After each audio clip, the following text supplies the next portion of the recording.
Hi, I'm Dr. Manjari Shah, working as consultant radiation oncology at Yatharth Hospital, Noida Extension. So whenever you're going to scroll through Google, you will find lots of answers to your queries. But today I'm going to tell you about the questions which you need to ask your oncologist apart from cure rate or survival rate. Number 1. What will be the duration of my treatment? It can be 5 weeks, 6 weeks or 7 weeks. You need to ask upfront what will be the duration of your treatment.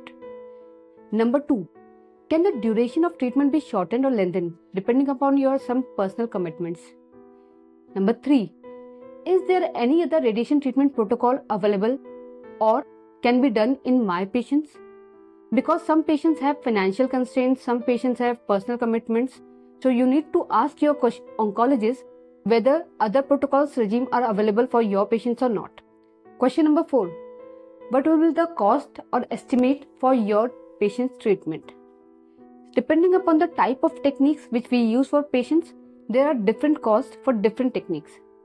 Supposedly, if you are a cash patient and you have financial constraint, you can also ask for another cost-effective, equally efficacious treatment technique. Question number 5. If you are under health insurance coverage, you need to ask your doctor upfront whether my treatment will be covered under health insurance or not. Or my insurance company is empaneled with your hospital or not. Question number 6.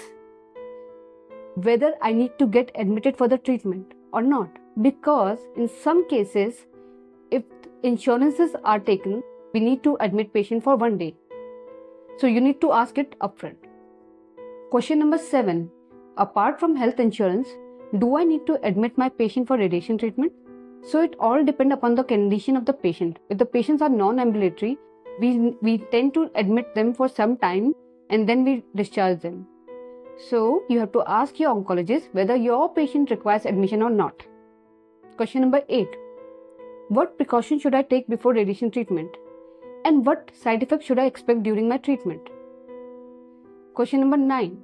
For reproductive age group, you need to ask if you are undergoing radiation treatment to abdomen and pelvis, whether this treatment will affect my sex life or my fertility. If yes, do I need to consult a fertility expert or sexual expert before, during or after radiation treatment? Question number 10. Will there be any long-term or permanent effect of this radiation treatment? Apart from this, if you have any other questions in your mind, just ask your oncologist beforehand. Do not wait for the treatment to complete. Thank you.